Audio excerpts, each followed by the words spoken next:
কদমবাড়ি স্থিত আজ এই মাঙ্গলিক সুমঙ্গল ভক্তি যজ্ঞের আমরা জানি এটা গণেশ পাগলের এলাকা। সেই পরমাত্মার পরাবস্থা সচ্চিদানন্দ ভগবানের সাথে যাদের সংযুক্ততা নাই তাদের জীবনে পরম আনন্দ পরম কল্যাণ আসতেই পারে না। এখন দেখছেন হিন্দু মিডিয়া চ্যানেলটি সাবস্ক্রাইব করুন।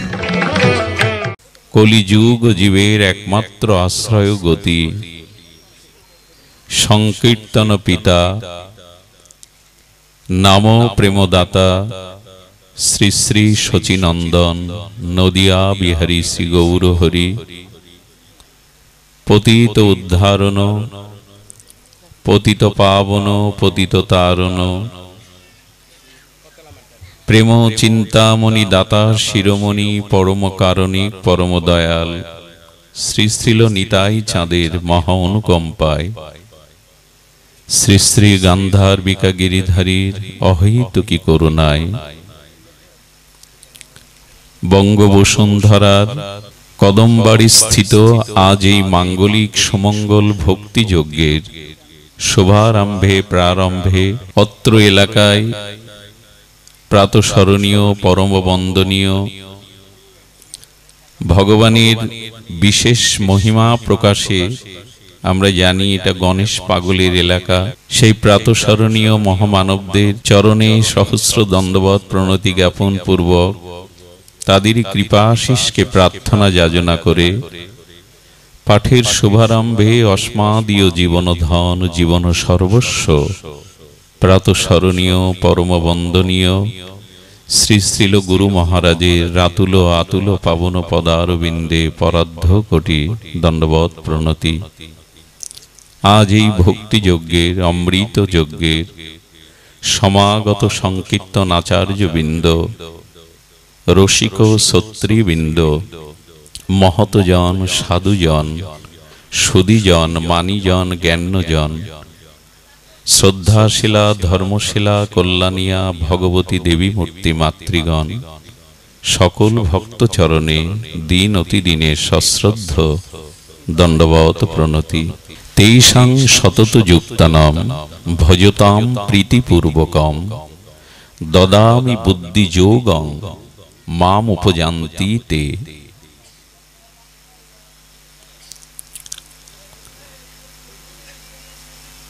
এই পৃথিবীতে এই জগতে কোন বৃক্ষ লতা দেখবেন মূলের সাথে যদি যুক্ত না থাকে, কোন বৃক্ষ গুগ্ন লতা সে যদি মূলের সাথে যুক্ত না থাকে তবে তাতে ফল ফুল ধরে না, সবুজ পল্লবে পল্লবিত হতে পারে না। মূল থেকে যদি ছেদন করা হয় কোন বৃক্ষ লতা গুগ্ন ফুল ফল দিতে পারে না, পল্লবিত প্রসারিত বিস্তারিত হতে পারে না। এটা যেমন সত্য তেমন পরমাত্মার সাথে পরমাত্মার পরাবস্থা সচ্চিদানন্দ ভগবানের সাথে যাদের যুক্ত নেই তাদের জীবনও আনন্দময় হতে পারে না, কল্যাণময় হতে পারে না। বৃক্ষটাকে যোগ থাকতে হবে মূলের সাথে, তবেই সে আলো বাতাসে ফুলে ফলে পল্লবিত হতে পারবে। মূল থেকে স্কন্দ থেকে কেটে বৃক্ষটাকে রেখে দিন, জগতের আলো বাতাস বইছে কিন্তু ফুল আর হবে না, ফলও ধরবে না, কচি পল্লবিত বৃক্ষ শোভা আর আসবে না। তেমনি ভগবানের সাথে যারা আমরা যুক্ত নই, সেই পরমাত্মার পরাবস্থা সচ্চিদানন্দ ভগবানের সাথে যাদের সংযুক্ততা নাই তাদের জীবনে পরম আনন্দ পরম কল্যাণ আসতেই পারে না। প্রতিটি জীব কিন্তু ভগবানকেই চায়, খুব ধ্যান দিয়ে শুনবেন। প্রতিটি জীবের প্রতিটি সত্তা ভগবানকে চায়। কথাটি সকলে মেনে নিতে পারবেন না, সকলে ভগবানকে চায়। পৃথিবীতে অনেক নাস্তিক আছে, পৃথিবীতে অনেক অবিশ্বাসী মানুষ আছে যারা ঈশ্বর বিশ্বাস করে না। তো তাহলে এই কথার সত্যতা কোথায় যে সমস্ত জীব ভগবানকে চায়? এ কথার ব্যাখ্যা আমাদের আচার্যরা জানিয়েছেন, ধ্যান দিয়ে শুনুন। দেখুন, আপনি এখানে প্রদীপ প্রজ্বলন করলে প্রদীপের শিখাটা উপরের দিকে যায় কিনা? আপনি যে কোনো জায়গায় অগ্নি তত্ত্ব প্রজ্বলিত করুন, অগ্নি জ্বালান, ওর শিখাটা, ওর গতিটা ঊর্ধ্বমুখী হবে কিনা?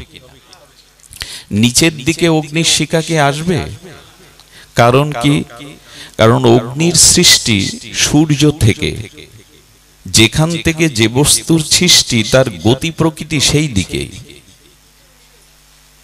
যেমন দেখবেন পার্থিব বিকার একটা মাটির ঢেলা বা পাথরকে আপনি উপরে ছুঁড়ে দিলেন, বহু উপরে ছুঁড়ে দিলেও কি উপরে থাকবে? সে কোথায় আসতে চাইবে?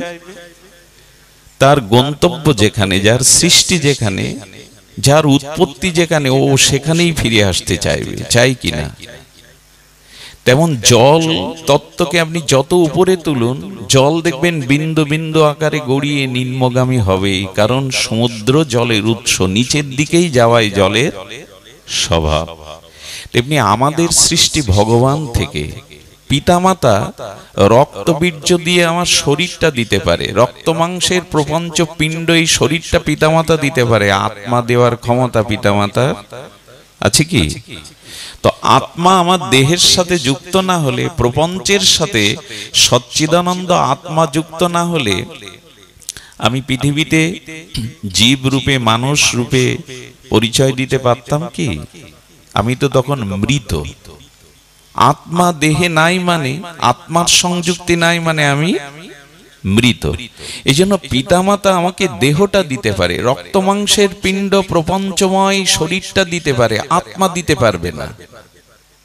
এই আত্মার অংশই আমরা। তুলসীদাস গোস্বামী বলেছেন, ঈশ্বর অংশ জীব অবিনাশী, চেতন অমল সহজ সুখ রাশি। গীতায় ভগবান বলেছেন, মামৈ বাংশ জীবলোক জীবভূতা সনাতন। তুমি আমার অংশ, সেই চিৎকণ সচ্চিদানন্দের পরম অংশরূপ আত্মা রূপে আমি তোমার সাথে যুক্ত রয়েছি। যেহেতু তুমি আমার অংশ, আমা থেকেই তোমার সৃষ্টি, তাই তোমার গতি প্রকৃতি আমার দিকেই। কিন্তু মানুষ অনেকেই নাস্তিক্যবাদে ঈশ্বরকে যে মানে না, আর আমাদের গতি ভগবানের দিকে, সেটাও তো আমরা লক্ষণে দেখি না। আমাদের গতি তো বিষয়ের দিকে, ভোগের দিকে, কামের দিকে, সংসারের দিকে, শরীরের দিকে, অর্থের দিকে, মান সম্মান পদ প্রতিষ্ঠার দিকে। কই ভগবানের দিকে তো সহজে আমাদের গতি যায় না। কিন্তু এই কথা আমাদের শাস্ত্রে এসেছে যে না, ভগবানকেই আমরা চাইছি। দেখুন, ভগবানের পরিচয় দিতে গেলে আমাদের এভাবেই পরিচয় দিতে হবে। ভগবত তত্ত্ব কি? ভগবানের তাত্ত্বিক তত্ত্ব কি? তাত্ত্বিক তত্ত্ব হলো সচ্চিদ আনন্দময়। ভগবান হলেন সৎ চিৎ আনন্দ। এভাবে না জানলে কিন্তু আবেগে ভগবানকে জানা যাবে না। হই হুল্লোড় করে আবেগ তাড়িত হয়ে পরতত্ত্ব ভগবানকে জানা যাবে না। গীতা, ভাগবত, উপনিষদ, ঋষিদের সেই সাধনার উপলব্ধিতে তারা জানিয়েছেন, ভগবান মানে সৎ চিৎ আনন্দ। এই তিনটি তত্ত্ব সমন্বিত যেখানে, সমষ্টি যেখানে, তাকে বলে ভগবান। সচ্চিদানন্দ পূর্ণ কৃষ্ণের স্বরূপ। অমল পুরাণ সর্ববেদান্ত সার ভাগবত তাই বলেছেন, সচ্চিদানন্দ রূপায় বিশ্ব উৎপত্তাদি হেতবে তাপত্রায় বিনাশায় শ্রীকৃষ্ণ বয়াং নমঃ। ভগবান কিরূপ না, তিনি সৎ, তিনি চিৎ আনন্দময়। দেখুন, প্রতিটা জীব ভগবানকে চাইছে কিনা এই তত্ত্বের দ্বারা নিরূপণ করেছেন আচার্যরা। ধ্যান দিয়ে শুনুন। সৎ বলতে যা ত্রৈকালিক সত্য আছে, পূর্বে ছিল, এখন আছে, ভবিষ্যতেও থাকবে, যা সর্বত্র সর্বদা। সৎ অবিনাশী, সৎ কখনো বিনাশ হতে চায় না। আচ্ছা বলুন তো, আমরা কখনো আমাদের বিনাশ চাই কি? ঈশ্বর চাওয়ার দরকার নেই আপনার, আপনি আপনার বিনাশ চান। পৃথিবীর প্রতিটা প্রাণী তার অস্তিত্বকে টিকিয়ে রাখতে চায়, চাই কি না? জলে যদি কোনো একটা পড়ে যায়, সব প্রাণী তো বাঁচতে চায়, তার অস্তিত্বকে টিকিয়ে রাখতে চায়, নিজের অস্তিত্ব বিলীন হোক কেউ চায় না। তার মানে সত্তাকেই আমরা চাই। আমার অস্তিত্ব বিলীন হোক এ আমি চাই না, আমার অস্তিত্বকে আমি সর্বদা স্বীকার করতে চাই। এই জন্য বোধ হয় মৃত্যুকে কেউ মেনে নিতে চায় না, মৃত্যুকেও প্রার্থনা করে না, এই জন্য মৃত্যুকে মেনে নিতে চায় না, এই জন্য নিজের অস্তিত্বের নাশ কেহ চায় না। আমি বেঁচে থাকতে চাই, চিরদিন থাকতে চাই, আমার অস্তিত্ব বিদ্যমানতা থাক, আমার অস্তিত্ব যেন সংকটে না পড়ে। এটা চাওয়া মানেই তো ভগবানকে চাওয়া। কারণ পৃথিবীতে আর সকল কিছু বিনাশশীল, নশ্বর, একমাত্র সৎই হলো অবিনশ্বর, যার ধ্বংস, লয়, ক্ষয় এগুলি নাই। আমিও তো চাই আমার অস্তিত্ব টিকে থাকুক। কেউ অস্তিত্ব বিনাশ চায় না।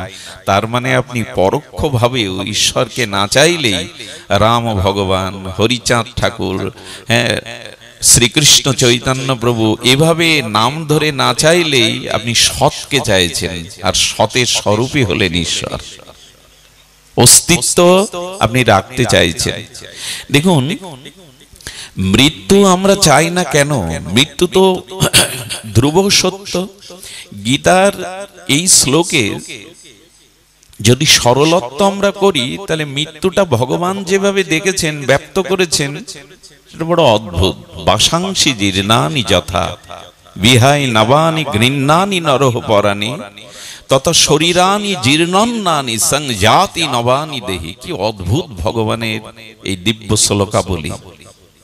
ভগবান মৃত্যুকে তুলনা করেছেন বাসাংসি জীর্ণানি। আমাদের পরিদেহ বস্ত্র কাপড়টা জীর্ণ হয়ে গেলে সেই পুরাতন জীর্ণ বস্ত্রটা পরিত্যাগ করে আমরা নূতন বস্ত্র ধারণ করি। গোবিন্দ বলছেন, জীর্ণ শরীর ত্যাগ করে জীবাত্মার একটি নূতন শরীর ধারণ করে, এতে শোকের কি আছে? কতগুলি কি মেনে নেব আমরা? তুমি এত সহজে বলে দিলে ভগবান পুরাতন কাপড় পরিত্যাগ করে নূতন কাপড় পরিধান, তা আমরা মৃত্যুকে এভাবে মেনে নেব? মেনে তো নিতেই হবে, নিতে হবে। এই জন্য ভগবান আবেগতাড়িত কথা বলেননি।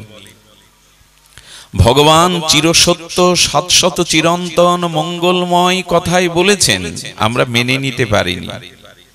আচ্ছা, নূতন কাপড় পরতে আপনাদের কি হয় জানি না, আমার তো খুব সুখ হয়। তাহলে পুরাতন দেহটা ছেড়ে নূতন দেহ পেতে আমার সুখ হয় না কেন? কষ্ট, দুঃখ, যন্ত্রণা, হাহাকার আসে কেন মৃত্যুতে? এর কারণ কি? আরো লক্ষ্য করুন, পুরাতন কাপড়ের ভাঙাটা কাজে লাগে। পুরাতন কাপড়ের ভাঙাটা কাঁথা সেলাই করা যায়, সলিতা করা যায়, ঘর মোছা করা যায়। কিন্তু আত্মা দেহ থেকে চলে গেলে ৬-৭ ঘন্টা পরে এ দেহ একটা ভাঙা কাপড়ের যে মূল্য আছে, এ দেহের সে মূল্য এটা পচে গলে যাবে, দুর্গন্ধ ছড়াবে। ভাঙা কাপড় রেখে দিলে কি পোকা হয়? তাকে তো কাঁথা করতে পারেন, ঘর মোছা করতে পারেন, কিন্তু শরীরটা ভাঙা কাপড়ের থেকেও মূল্যহীন আত্মা যদি চলে যায়। শরীর ভাঙা কাপড় স্পর্শ করলে কেউ অপবিত্র হয় না, স্নান করতে হয় না, কিন্তু মরা স্পর্শ করলে তাকে স্নান করতে হয়। ভাঙা কাপড়েরও যে মূল্য আছে, আত্মা চলে গেলে দেহের মূল্য নাই। সেলাই করেও তো ছেঁড়া কাপড় পরা যায়, কিন্তু আত্মা চলে গেলে আর জোড়াতালি দিয়ে দেহ চালানো যাবে? যাবে না। এই জন্য ভগবান বলছেন যে দেখো, আচ্ছা কষ্টটা হয় কেন? আমরা কষ্টটা মনে করি কেন মৃত্যুকে? মনে করি তার কারণ আছে। দেখুন, পুরাতন কাপড় পরিত্যাগ করে নতুন কাপড় পরতে সুখ হয়, তেমনি যারা সাধক, যারা মহাত্মা, যারা তত্ত্ব জেনেছেন, যারা এই নশ্বর রক্ত মাংসের পিণ্ড শরীরকে আমি না ভেবে আত্মাকেই, স্বরূপকেই চিন্তা করেছে, তাদের সুখ হয়। এই দেহটা জরাজীর্ণ হয়ে গেছে, আমি নূতন একটা দেহ নিয়ে নূতন উদ্যমে ভগবানের ভজন শুরু করব। সাধকদের এই কষ্ট হয় না। সাধকরা এই জন্য মৃত্যুকে প্রণাম করেছেন, মৃত্যুকে আহ্বান করেছেন। বিশ্বকবি রবীন্দ্রনাথ বলতে বলতে বলেছেন, মরণ তুহু মম শ্যাম সমানা। মৃত্যু, তুমি আমার কাছে শ্যামের মতো সুন্দর। মৃত্যু অতিথির ন্যায়, তার আগমনে আনন্দ পায় সাধকরা, কারণ সে জানে আমার মৃত্যু নেই। আমার সত্তার বা আমার আত্মার অবিনশ্বর, শাশ্বত, চিরন্তন, অজর, অব্যয়, শাশ্বত, সনাতন, এর মৃত্যু নেই। এই জন্য সনাতন ধর্মের মানুষ মৃত্যুকে খুব বেশি গুরুত্ব দেননি। ক্ষুদিরামের মতো 18 বছরের এক যুবকও ফাঁসির মঞ্চে জল্লাদকে বাদ দিয়ে ফাঁসির দড়িটা হাসি মুখে নিজে পরিয়ে দিয়েছিলেন, কারণ গীতায় শিখিয়েছে আমার আত্মার মৃত্যু নেই। শরীরটা বহুবার পরিবর্তন হবে, আত্মার কোনো পরিবর্তন নেই। মৃত্যুকে ভয় পায়নি এরা। আমরা পাই কেন জানেন? তার কারণ আছে। কাপড় পরিবর্তনে ভয় কি? আনন্দ তো হবে। আমরা কেন ভয় পাই তার কারণ দেখুন। এই শরীরের সাথে আমি পরিবার, স্ত্রী, পুত্র, টাকা পয়সা, বাড়ি গাড়ির একটা মমতা জড়ানো আছে। ওইগুলো আসলে ছেড়ে যেতে হবে, তাই কষ্ট হয়। বোঝা গেল? দেহের সাথে বাড়ি গাড়ি, টাকা পয়সা, স্ত্রী পুত্রের একটা সম্বন্ধ আছে, ওগুলি থেকে দূরে সরে যাচ্ছি, কষ্টটা ওই জন্য। মৃত্যুর কষ্ট কষ্ট নয়, কারণ নূতন করে আবার শুরু করা, নূতন অভিযানে নামা, নূতন কোনো আলোর পথে যাওয়া। এই জন্য মৃত্যু তো দুঃখের হতে পারে না। দুঃখ যে এদেরকে ছেড়ে যেতে হচ্ছে, এদের প্রতি মোহ, মায়া, মমতা, আমার এই বোধ, কষ্টটা শুধু ওখানেই। এই জন্য আমাদের অস্তিত্বকে আমরা টিকিয়ে রাখতে চাই, একে বলে সৎকে চাওয়া। আর চিত, চিত মানে জ্ঞান। পৃথিবীতে এমন কেউ আছেন যিনি জ্ঞানী হতে চান না, জ্ঞান অর্জন করতে চান না? প্রত্যেক মানুষই জ্ঞানের পূজারী, সকলেই জ্ঞানী হতে চায়। দেখবেন কারো কাছে উপদেশ নেবেন, সামনে আপনি বাদে সামনে যারা থাকবে সবাই এক একটা উপদেশ দিয়ে দেবে আপনাকে, সবাই জ্ঞানী হতে চায়। একবার ট্রেনে আসতে গিয়ে সবাই মানে ভিআইপি লোক, তার মধ্যে একজন সাধারণ মূর্খ লোক উঠে গেছে। সবাই ইংলিশ পত্র পত্রিকা দেখছে। ওর মনে হলো আমি একা কেন বোকা সাজবো, আমিও পত্রিকা আছে যখন নিয়ে একটু দেখি। পত্রিকা উল্টো করে ধরেছে। উল্টো করে ধরাতে গাড়ির বিজ্ঞাপন থাকে না, টাটা, বিড়ালা, গাড়ির বিজ্ঞাপন। পাশের এক ম্যাডামকে বলছে, ম্যাডাম দেখুন তো এই গাড়ি উল্টে গেছে, অ্যাক্সিডেন্টটা কোথায় হয়েছে? ম্যাডাম পত্রিকা উল্টে বললেন, গাড়ি উল্টে যায়নি, তোমার পেপার উল্টানো। তখন লজ্জা পেল। আসলে জ্ঞান তো সবাই চায়, মূর্খ বোকা কেউ থাকতে চায় না। তো জ্ঞানকে, প্রকাশকে, চেতনাকে চাওয়া মানে ভগবানকেই চাওয়া। কারণ এই পৃথিবীতে যত জ্ঞান দেখেন, সাহিত্যের জ্ঞান বলেন, ভূগোলের জ্ঞান বলেন, পদার্থের জ্ঞান বলেন, যার যত জ্ঞান আছে, চিকিৎসা শাস্ত্রের জ্ঞান বলেন, এগুলো সব বিন্দু বিন্দু।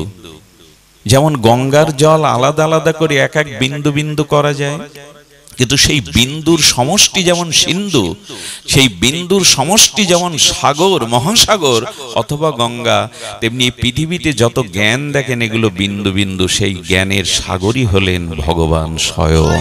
তিনিই জ্ঞানময়, তিনিই চৈতন্যময়। ভগবান চেতন। জ্ঞান মানে প্রকাশ, জ্ঞান মানে চিত। আস্তে একবার, জ্ঞান মানে চিত বা চেতনা। একবার মা, একবার দাও। জ্ঞান মানে চিত, চৈতন্য, প্রকাশ। এই জ্ঞান সকলেই চায়, মানে সেই ঈশ্বরকেই চাইছে। কেউ অজ্ঞানী থাকতে চায় না, সকলেই জ্ঞানের পূজারী। এই জন্য ঈশ্বরকে চাই না বললে হবে না, সবাই চাইছে। প্রদীপটা জ্বালালে, আগুন জ্বালালে তার শিখা উদ্যমুখী হবেই। জীব যেহেতু ভগবানের থেকে এসেছে, সচ্চিদানন্দের অংশ, এই জন্য সে ভগবানকেই চাইবে। মুখে স্বীকার না করলে কি হবে? নাস্তিক্যবাদের মধ্যে যদি পড়ে যায়, তবু সকলে এই চেতনকে চাইছে, চিতকে চাইছে, জ্ঞানকে চাইছে। চেতন মানে প্রকাশ, সেই প্রকাশ আমরা সকলেই চাইছি। চিত না হলে কিন্তু আনন্দও পাওয়া যাবে না। দেখবেন একটি একটি কিশোর ছেলে মারা গেলে তাকে মেডিসিন দিয়ে কাচের ঘরে যদি 500 বছরও সুরক্ষিত রাখেন, সে যুবক হবে তো? হবে কি? আচ্ছা, আমি যদি এখন মারা যাই, আমাকে 5-7 দিন রাখলে আমার চুলগুলো, নখগুলো বাড়বে? বাড়বে না। এখন বাড়ে কেন? আমার ভিতরে চিত, একটা বৃদ্ধি শক্তি আছে। কোন কিশোর মারা গেলে তাকে 500 বছর দিয়ে রেখে দিলেও সে যুবক কখনো হবে না। আমরা কিন্তু হয়েছি, কারণ চিত, চেতন, প্রকাশ আমার মধ্যে ছিল। এবং চিতটা বোঝানোর জন্য বলা হয়েছে, চোখ এখন দেখছে কিন্তু মৃত ব্যক্তির চোখ দেখে না, কারণ চিত প্রকাশটা তার মধ্যে, চুল নখগুলো বাড়ে না। আচ্ছা, এখন ধূপের একটা অগ্নিকণা আপনার গায়ে পড়লে একটু জ্বালা করবে না, অনুভব হবে না? কিন্তু মৃত্যুর পরে চিতায় যখন পোড়াবেন তখন ওই জ্বালা অনুভব হবে তো? তার কেন হবে না?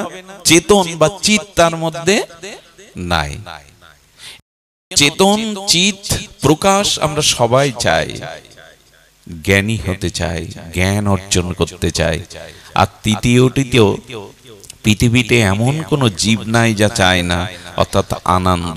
সৎ চিত আনন্দ কে না চায়? এই পৃথিবীতে আনন্দ না থাকলে কেউ বেঁচে থাকতো না। কোথাও না কোথাও আনন্দের সন্ধান আছে, কোথাও না কোথাও আনন্দ খুঁজে পায় মানুষ, তাই পৃথিবীতে বেঁচে আছে। এই জন্য আনন্দ বা সুখ ভগবানকে কেউ না চাইতে পারে। আচ্ছা, আপনাদের কাছে প্রশ্ন করি, সুখ কেমন চান? সকালে চান, বিকালে চান না? এর মধ্যে আছেন নাকি কেউ? না বললে কিন্তু পাবেন না। সকালে সুখ চান, বিকালে সুখ চান না, এমন কেউ আছেন? তেমন সুখ আমরা সর্বসময় চাই, স্বপ্নের মধ্যেও সুখ চাই। নিজের কোনো অঘটন, নিজের কোনো ক্ষতির স্বপ্ন কেউ দেখতে চায়? স্বপ্নতেও মানুষ সুখী হতে চায়, সুখ চায়। আর এটা চাওয়া মানে ভগবানকেই চাওয়া। এই জন্য পৃথিবীতে এমন কোনো প্রাণী নেই, আপনি পিপিলিকার সামনে মধুর বিন্দু আর বিষের বিন্দু দিয়ে দেন, ও দেখবেন মধুর বিন্দুতেই যাবে। ও আনন্দ চায়, ও তৃপ্তি চায়। এই জন্য ভগবানকে চাওয়া মানেই সচ্চিত আনন্দকে চাওয়া। আসুন আমরা ভগবানকেই চাইছি, কিন্তু মাঝখানে সাধু কৃপা, বৈষ্ণব কৃপা, মহৎ কৃপা, শাস্ত্র কৃপায় না থাকায় আমরা উপলব্ধি করতে পারছি না। চাইছি ভগবানকে, বাইরে যাই বলি। এই জন্য প্রতিটি জীব ভগবানের দিকেই ছুটছে, ভগবানকেই চাইছে, কিন্তু আমাদের অজ্ঞানতা, মোহ এটা বুঝতে দিচ্ছে না। আনন্দ কেনা চাই, আনন্দ অখণ্ড রূপে চাই, খণ্ড রূপে চাই না। আনন্দ সর্বসময় চাই, সুখ তো সকলেই চাই। তাহলে ভগবানকেই আমরা প্রকৃত চাইছি। তো এখানে যে শ্লোকটি বলেছেন, দেখুন, আপনি অন্যের কাছে কিছু চাইতে যাবেন না।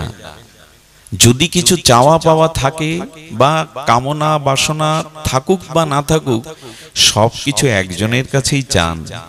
অকাম সর্বকাম মোক্ষ কাম বা উদারতি তীব্রেণ ভক্তি যোগেন যজতে পুরুষং পরম। যদি কিছু চাইতে হয় ভগবানের কাছেই চাও, অন্য কারো কাছে চেও না। এই সংসারে যদি কোনো কিছু কামনাও থাকে, তোমার বাসনাও থাকে, অন্য কারো কাছে চেও না, ভগবানের কাছে চাও। দেখুন, ভগবানের কাছে আপনাকে চাইতে বলছি এই জন্য, কামনা বাসনা নিয়ে ভগবানের কাছে যেতে নেই। কিন্তু কথাটা আমাদের শাস্ত্র বলেছেন না, যদি বাসনা কিছু থাকে লুকিয়ে, চাওয়া পাওয়া কিছু থাকে, তবে অন্য কারো কাছে চাইতে যেও না। বরঞ্চ দেবতাদের কাছেও চাইতে যেও না, বিপদ আছে। দেবতাদের কাছেও সবসময় চাইতে যেও না, কারণ তোমার প্রার্থিত বস্তু দেবতা তোমায় দিয়ে দেবে, কিন্তু সেই বস্তু পেলে তোমার কল্যাণ হবে কি অকল্যাণ হবে দেবতা এটা ভাববে না। বোঝা যায় কথা?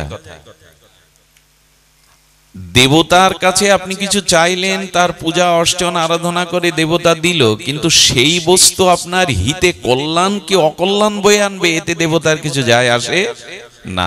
আচ্ছা, মোড়ের দোকানদারের কাছে একটা বাচ্চা গিয়ে যদি 5 টাকা দামের ব্লেড চাই, দোকানদার দেবে কিনা? বিক্রি করতে বসছে, সে যদি 5টা টাকা দেয়, দোকানদার বিকিকিনি করতে বসছে, কিন্তু ওই ধারালো ব্লেড মায়ের কাছে চাইলে শিশুকে দেবে না, কারণ মা ওর কল্যাণের কথা ভাবে, এটা পেলেও রক্তারক্তি করে বসবে। দোকানদার বিচিকিনি করতে বসছে, তার কাছে কিছু দিলে সে অর্ঘ দিয়ে দেবে, ওর পরিণাম কি হবে এটা দোকানদার ভাবতে বসে না। বিষ বিক্রেতা বিষ বিক্রি করবে, তাতে আপনি খাবেন কি বিষের ক্রিয়া অন্য ক্রিয়াতে করবেন, এটা দোকানদার দেখবে না, মা দেখবে, পিতা দেখবে, সন্তানের হাতে বিষ দেওয়া যাবে না। এই জন্য দেবতাদের কাছে আমরা যা চাই, সেই দেবতা আমাদের প্রার্থিত প্রার্থনা পূরণ করে বটে, কিন্তু তাতে আমার কল্যাণ হবে কিনা এটা দেবতা বিচার করবে না। চাইতে হয়তো তার কাছেই চাও। অকাম সর্বকাম বা মোক্ষ কাম, কামনা যদি থেকে থাকে ভগবানের কাছে চাও। কেন জানেন? ভগবান তোমাকে সেটিই দিবেন যাতে তোমার কল্যাণ হয়, মঙ্গল হয়। সর্বকল্যাণ গুণপেত ভগবান আপনি চাইলেই সব দেবেন আপনাকে, যাতে আপনার কল্যাণ হয়। সেই কল্যাণ গুণপেত অহেতুক কৃপা সিন্ধু ভক্তবৎসল ভগবান আপনাকে যাতে মঙ্গল হয় সেটাই দেবেন। যা পেলে আপনার অমঙ্গল হয় সেটা আপনাকে দেবেন না। এই হলো ভগবানের বৈশিষ্ট্য। সচ্চিদানন্দ ভগবানের এই হলো কৃপা। তার কাছে আপনি চাইতে পারেন, কিন্তু যা মঙ্গল তিনি তাই বিধান করবেন আপনার। কেমন জানেন? নারদের একবার মনে হলো আমি বিবাহ করব। কার মনে হলো? সারা জীবন উনি দেবর্ষিপাদ নারদ, উনার গায়ের বাতাস জাল লাগে তার প্রেম ভক্তি হয়ে যায়। উনি তো পরম আচার্য। ধ্রুব প্রহ্লাদকে কে কি কৃপা করলেন? সব নারদের কৃপা। সেই নারদের মনে একবার মনে হলো কি, আমি তপস্যার দ্বারা কাম জয় করেছি। মাঝে মাঝে যারা ভজন সাধন করে তাদের একটা সূক্ষ্ম অভিমান কাজ করে। এই জন্য ভজন সাধনটাও সমর্পণ করে দিতে হয় গুরুচরণে। প্রভু তোমার কৃপায়, তোমার অনুকম্পায় এখানে আমার কিছু করার নেই, আমি কাঠের পুত্তলিকা মাত্র। এই জন্য ভজন সাধনেরও অভিমান মানুষকে পতন ডেকে আনে। আমি বক্তা, আমি নাম জপকারী, আমি জ্ঞানী, আমি পণ্ডিত, ইত্যাদি ইত্যাদি। ভজনের অভিমান মানুষকে পতন ঘটিয়ে দেয়, অনর্থ এনে। অনর্থ 4 প্রকার দেখলেন। ভক্তির থেকেও অনর্থ ওঠে। ভক্তির থেকে অনর্থ কখন ওঠে জানেন? আর চারিদিকে আপনার সুনাম, জয় জয়কার, আকাশে বাতাসে আপনার নাম ভেসে বেড়ায়। তো যখন ভক্তি জগতে আপনি উজ্জ্বল তারকা হয়ে গেলেন, আকাশে বাতাসে লক্ষ লক্ষ প্রাণের আপনি মণিকটায় স্থান পেলেন, তখন যদি যশ খ্যাতি পূজা প্রতিষ্ঠা আপনার ঘাড়ে এসে বসে, আমার থেকে আর এত পরিচিত কে আছে এ বাংলায়, আমার থেকে বড় বক্তা আর কে আছে? ওই যশ খ্যাতি পূজা প্রতিষ্ঠায় অনর্থ এনে আপনাকে ডুবিয়ে দেবে। ভক্তির থেকেও যেমন দুগ্ধটা মন্থন করলে, ঘোল মন্থন করলে তার থেকে মাখন ওঠে, তেমন ভক্তি থেকেও যদি পূজা প্রতিষ্ঠা লোভ এসে যায়, আপনি শেষ হয়ে গেলেন। এই জন্য ভজনের থেকেও আমাদের অভিমান ওঠে। এই যে যারা ভগবত পথে এসেছে তাদের যদি মনে হয়, দেখুন সুকৃতিজাত অনার্থ আছে। সুকৃতি আছে বলে গৌর গোবিন্দের ভজনে আসতে পেরেছি, সুকৃতি আছে বলেই ভাগবতে আসতে পেরেছি, সংকীর্তনে আসতে পেরেছি, পাঠে আসতে পেরেছি, সাধু সঙ্গ প্রাপ্ত হয়েছি, ভগবানের প্রসাদ পেয়েছি। কিন্তু সুকৃতি পাওয়ার পরে অনার্থ কি জানেন? এখানে 5 জনের নাম নেওয়া হলো, আমার নামটা কেন নেওয়া হলো না? ঘরের মধ্যে গুরুদেবের সাথে যে 10 জন প্রসাদ পেতে বসেছে, ওর মধ্যে আমার আসনটা কেন হলো না? এই সব নেশা যদি মাথায় একবার ঢুকে যায় আপনার, তাহলে জানবেন সুকৃতি পেয়েছিলেন, ভজন জগতে এসেছিলেন, কিন্তু ডুবে গেলেন। ওই যে ভালো খাওয়া, ভালো পড়া, ভালো সুনাম, এগুলির প্রতি নেশা লেগে যায়। তখনই জানবেন যে অনর্থ এসে। অনর্থ শব্দের অর্থ কি জানেন? অর্থ শব্দের অর্থ প্রয়োজন, আর অশব্দের অর্থ অভাব। অর্থাৎ প্রয়োজন যেখানে বাধাগ্রস্ত হয় তার নাম অনর্থ। তেমনি সুকৃতি থেকেও অনর্থ আছে, ভজন থেকেও অনর্থ এসে ডুবিয়ে দেয়। এগুলিকে সাবধান হতে বলা হয়েছে সাধকদের। তো নারদের তপস্যার দ্বারা মনে হলো আমি কাম জয় করেছি, বাসনা জয় করেছি। আর এটা গিয়ে ব্রহ্মা, পিতা ব্রহ্মাকে বলছেন সাধনার দ্বারা আমি কাম জয় করেছি। ব্রহ্মা চিন্তা করলেন নারদের এই দুর্দশা আবার কখন হলো। তখন বলছে, যা বলেছ আমাকে বলেছে, আমি তোমার পিতা, অন্য কাউকে বলতে যেও না। এখন নিজের ভিতরে কোনো গর্ব গুণ যদি একবার চলে আসে, ওটা সকলকে না জানাতে পারলে মনের শান্তি। পিতা বলে দিলেন আর কাউকে বলো না যে আমাকে বলেছে। উনি শিব ঠাকুরের কাছে গিয়ে বলতে শুরু করেছেন, দেখুন শঙ্কর, একদিক দিয়ে আমি আপনার থেকেও কিছুটা জয়ী। আরে আপনি তো কামের দহনে, মদনের দহনে কামকে ভস্মীভূত করলেন ক্রোধান্বিত হয়ে, কিন্তু এই দেখুন আমি কামকে সহজে জয় করেছি, ক্রোধের অগ্নিতে কামকে পোড়াতে হয়নি। মহাদেব তখন বলছেন, শঙ্কর আর কাউকে কি বলেছেন আপনি এই কথা? তখন বলছেন, না আপনাকে বললাম। বলে আমাকে যা বলেছেন আর কাউকে বলবেন না, তাই কি আর মানায়? ভগবানের কাছে গিয়ে তখন বলছেন, প্রভু আমি কাম জয় করেছি, কিন্তু আমার তো একটা স্বাদ আসছে মনে, স্বাদ হলো আমি সংসারী হতে চাই। নারদের এই দশা দেখে ভগবান চিন্তা করলেন, না এই দেবর্ষী পাতকেই যদি সংসারে নেওয়া হয় সর্বনাশ হয়ে যাবে। স্বয়ংবার সবাই স্বয়ং মোহিনী রূপ ধরে গোবিন্দ, আর স্বয়ংবার সবাই মালা দিতে গিয়ে নারদ বেশ বর বেশে গেছেন, কিন্তু গোবিন্দ কৃপা করে, দয়া করে, করুণা করে নারদের প্রতি ভক্ত বৎসলতায় নারদের মুখটা পোড়া হনুমানের মুখ করে দিয়েছে। নিজের মুখ কি দেখা যায়? ও গিয়ে বসেছে যে বরমাল্য দিলে মোহিনী আমার গলায় দেবে। ভগবানও সেখানে বর বেশে গিয়ে মোহিনীর মালা নিলেন। যেই ভগবানের গলায় মোহিনী মালা দিল, নারদের এই পোড়া হনুমান মুখ দেখে সবাই ঠাট্টা করতে লাগলো। তখনই নারদ দর্পণে নিজের মুখ দেখে কাঁদছেন আর গোবিন্দকে অভিশাপ দিচ্ছেন ভগবানকে। বল বাহ, দেখুন কামনা এলে কি হয়। বললেন, তোমার পাশে লক্ষ্মী দেবী থাকতে দোষ নেই, শিবের পাশে পার্বতীর দোষ নেই, নারায়ণের পাশে লক্ষ্মীর দোষ নেই, ব্রহ্মার পাশে ব্রহ্মণীর থাকতে দোষ নেই, শুধু আমার পাশে থাকতে দোষ। হিংসা হলো আমি বিয়ে করব বলে। যখন কাঁদছে তখন বলছেন, আমি তোমায় অভিশাপ দেব ভগবান। গোবিন্দ তখন মনে মনে বললেন, তুমি তো সামান্য সময় কাঁদছো, যাতে সারা জীবন কাঁদতে না হয় এই জন্য আমি তোমার ব্যবস্থা করিনি, যাতে সারা জীবন না কাঁদতে হয়। আর শোনো, তোমার সুখের জন্য, তোমার মঙ্গলের জন্য যদি অভিশাপ নিতেই হয়, দাও নারদ, অভিশাপ দাও। বললো, আমাকে যেমন স্ত্রী ছাড়া করলে, শোনো ভগবান, তোমাকেও 14 বছরের স্ত্রী ছাড়া হতে হবে। আর এই হনুমান মুখ করে আমাকে বঞ্চিত করলে, সেদিন ওই স্ত্রী উদ্ধারে এই হনুমানের প্রয়োজন হবে তোমার। ভগবান মাথা পেতে নিলেন। অথচ ইনাকে বিয়ে দিচ্ছেন না, কদ্দম ঋষি ভগবানের উপাসনা করছেন। কদ্দম ঋষিকে বললেন, আমি তোমার জন্য সুকন্যা নির্ধারণ করে রেখেছি, উপযুক্ত সময় তোমার বিবাহ হবে। একজনকে বিয়ে দিচ্ছেন না, অভিশাপ দিচ্ছেন, আর একজনের বিয়ের জন্য পাত্রী রেখে দিয়েছেন। কেন জানেন? ভগবান জানেন কার কোনটা দিলে তার জীবনের কল্যাণ হবে। এই জন্য চাইতেই যদি হয় ভগবানের কাছে চান, সে কামনা বাসনা হোক, কিন্তু আপনাকে তাই দেবে ভগবান যা আপনার জন্য কল্যাণকর বা মঙ্গলময়।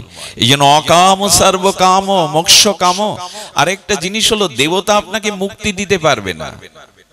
দেবতা আপনাকে ধন জন পুত্র পরিজন দিতে পারে, কিন্তু এই জন্ম মৃত্যু চক্রে থেকে আপনাকে মুক্তি দিতে পারবে না। আরেকটা কথা বলি, দেখুন দেবতার পূজা কিন্তু নিষেধ নয়, আপনি দেব দেবীর পূজা করুন, কিন্তু আপনাদের একটু বলি, ভগবত ভজন না করলে কিন্তু আপনি আপনার লক্ষ্যে পৌঁছাতে পারবেন না। শুনে রাখুন, যে ভক্ত ভগবানকেই চায়, মনে প্রাণে ভগবানের উপাসনা করে, দেবতারাও তাদের শত্রু হয়ে দাঁড়ায়। খুব মার্মিক কথা, কথাটি সবাই নিতে পারবেন না। আপনাদের মনে হবে দেবতা ভগবানের ভজন করলে শত্রু হয়ে দাঁড়ায়। 8 ভাবে ভগবান তার ভক্তির পথে অন্তরায় হয়ে দাঁড়ায়। 8 ভাবে, পিতা, মাতা, স্ত্রী, পুত্র, কন্যা, কুটুম্ব, সজ্জন, 8 ভাবে দেবতারা ওদের মধ্যে প্রবেশ করে আপনাকে ভজন পথ থেকে দূরে সরিয়ে নিয়ে যেতে যায়। এটা দৃষ্টান্ত শুনুন।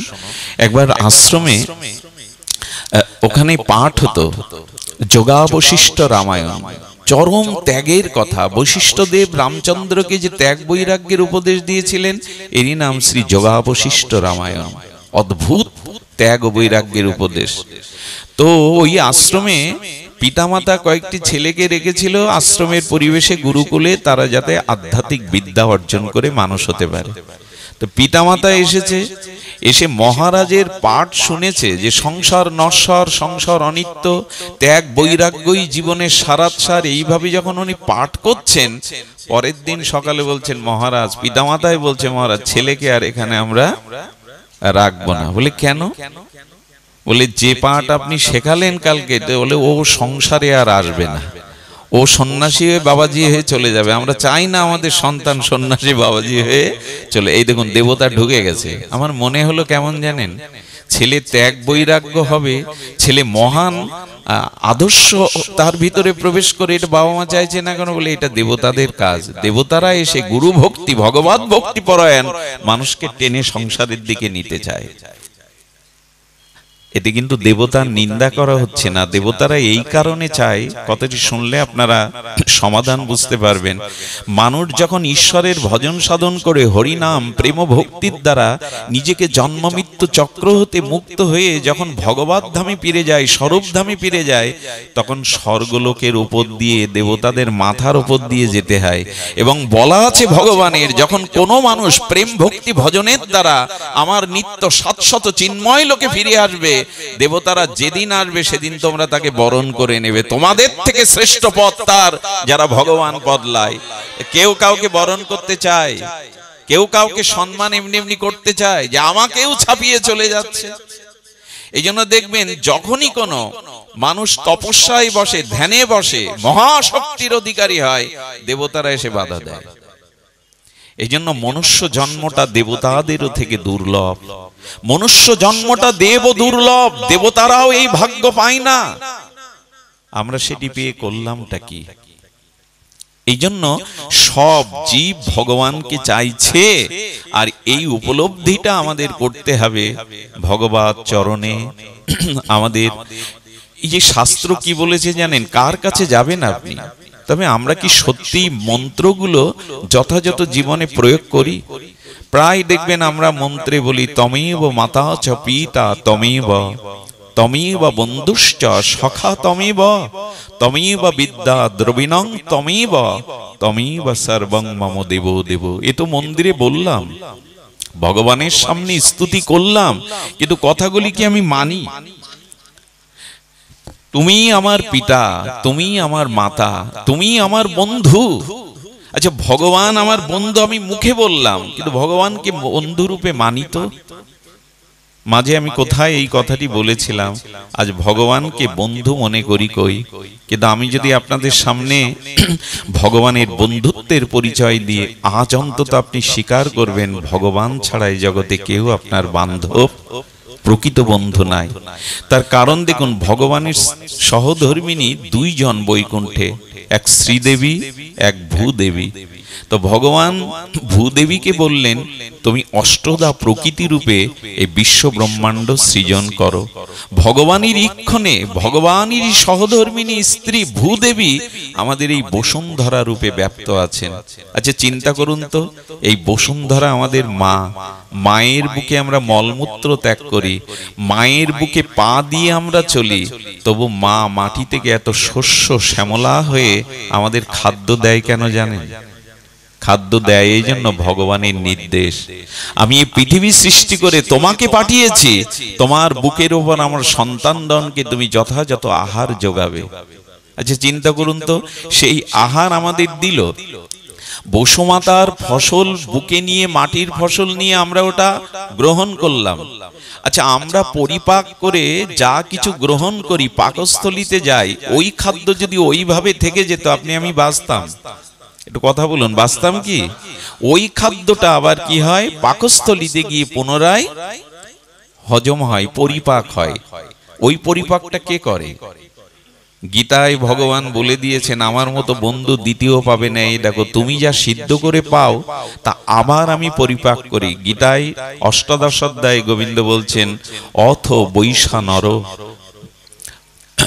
বৈষ্ণব রূপে, অগ্নি রূপে আমি পাকস্থলিতে ওটা পুনরায় হজম করাই। খাওয়ার পরে কি আর খবর রাখে ওটা পাকস্থলিতে গিয়ে কি হচ্ছে? কিন্তু গোবিন্দ বললেন বৈষণর অগ্নিতে আমি ওটা হজম করে প্রথমে রস, রক্ত, অস্থি, মজ্জা এগুলি সৃষ্টি করে তোমার সপ্তধাতুর শরীরকে আমি সবল রাখার চেষ্টা করি। আচ্ছা, অন্ন ভোজন করে আমরা ঘুমিয়ে পড়ি, কিন্তু ভগবান ওইটা হজম করতে থাকেন, রস, রক্ত, সপ্ত ধাতু তৈরি করতে থাকেন। এ কাজ কোনো বন্ধু জগতের করে? করে কি? আরো লক্ষ্য করুন তো, আপনি পাঠ শুনে গিয়ে ঘুমাবেন, কিন্তু গোবিন্দ বলছেন আমার বন্ধু কে পাবে? তোমার সাথে তোমার বন্ধু কিন্তু সারা রাত জাগবে না, কিন্তু তোমাকে ঘুম পাড়িয়ে আমি জেগে থাকি। আমি যদি তোমার বুকের মধ্যে জেগে না থাকতাম, চিরজীবনের মতো ঘুম আর তোমার ভাঙতো না। আচ্ছা, আপনার যে বন্ধু সে চিরদিন থাকবে তো আপনার সাথে, হয়তো মৃত্যু তাকে নিয়ে যাবে, নাহলে তার থেকে আপনি দূরে সরে যাবেন মৃত্যুর দ্বারা, স্বার্থের দ্বারা, কোনো ঘটনার দ্বারা। 24 ঘন্টা বন্ধু কি সাথে থাকে? সারা জীবন থাকে। কিন্তু গোবিন্দ বললেন আমি তো তোমাকে ছেড়ে যাই না। আচ্ছা, লক্ষ্য করবেন, মা সন্তান প্রসব করার পরে, ভূমিষ্ঠ হওয়ার পরে সন্তানকে 24 ঘন্টা কি বুকে রাখে? পারে কখনো মা 24 ঘন্টা বুকে রাখতে? পারে না। এটা বন্ধ করে দাও। 24 ঘন্টা তো মা বুকে রাখে না। ধ্যান দিন, এদিকে ধ্যান দিন। 24 ঘন্টা মা বুকে রাখে না, মাঝে মাঝে 2-3 ঘন্টা কিছু সময় তাকে ছেড়ে দেয়। কিন্তু গোবিন্দ বললেন তোমার হৃদয়ে আমি 24 ঘন্টাই তো আছি, আমি তো তোমাকে এক মুহূর্তের জন্য ছেড়ে যাই না। স্বামী স্ত্রীর বিবাহের পর কিছু কাল স্বপ্নের মতো কেটে যায়, একটা কল্পনার জগতে ভাসমান হয়ে যায়। একটি দুটি সন্তান হলে তখন কেউ কাউকে আর মনের থেকে মেনে নিতে চায় না। তাদের সম্পর্কের মধ্যে, ভালোবাসার মধ্যে তিক্ততা চলে আসে। গোবিন্দ বললেন আমি কিন্তু তোমাকে ছেড়ে কখনো যাই না, দূরে সরে যায় না। আরো তুমি ভেবে দেখো, কোন মহা পাপ অপরাধের দ্বারা তুমি যদি শূকর, কুকুর, মলমূত্রের কীট পতঙ্গ হয়ে জন্মাও, সবাই ছেড়ে দেয়, কিন্তু আমি আত্মারূপে তোমার মধ্যে থাকি। কারণ আমি ত্যাগ করলে তোমার কোনো গতি হবে না। তাই আমি তোমার মধ্যে থেকে আবার 84 লক্ষ জনী ভ্রমণ করে, মানুষ করে, গুরু রূপে দীক্ষা দিয়ে, হরি নাম দিয়ে, তুলসী তত্ত্ব দিয়ে, ভাগবত দিয়ে, সাধু দিয়ে, গঙ্গা দিয়ে, বিন্দু দিয়ে, প্রসাদ দিয়ে আবার তোমাকে তরাবার জন্য আমি তোমার হৃদয়ে আত্মারূপে থেকে যাই। আমি তোমাকে কোনোদিন ত্যাগ করি না। এই বন্ধুর কথা ভাবেন, তার থেকে বড় বান্ধব কে আছে জগতে? এই যে তমেব বন্ধুশ্চ মুখে বলি, কিন্তু বন্ধুর কথা ভাবি কি? তার প্রতি বিশ্বাস এসেছে তো? আমি আপনাদের একটা কথা বলে যাই, সারাটা জীবন অর্থের পিছনে আমরা যে চাকরি বাকরি ব্যবসা কিছু যে সময়টা দেই, তার অর্ধেকেরও এক অংশ সময় যদি ভগবানের জন্য দিতেন, অর্থ পান আর না পান আপনি ভগবান পেয়ে যেতেন, এটা নিশ্চিত বিশ্বাস। যদি ওই সময় ভগবানকে দিতেন, সারাটা জীবন মানুষ অর্থের জন্য শ্রম যতটা দেয় তার অর্ধেক নয়, তার এক অংশ যদি ভগবানের জন্য দিত ভজনে, সে অর্থ না পেলেও ভগবান পেয়ে যেত।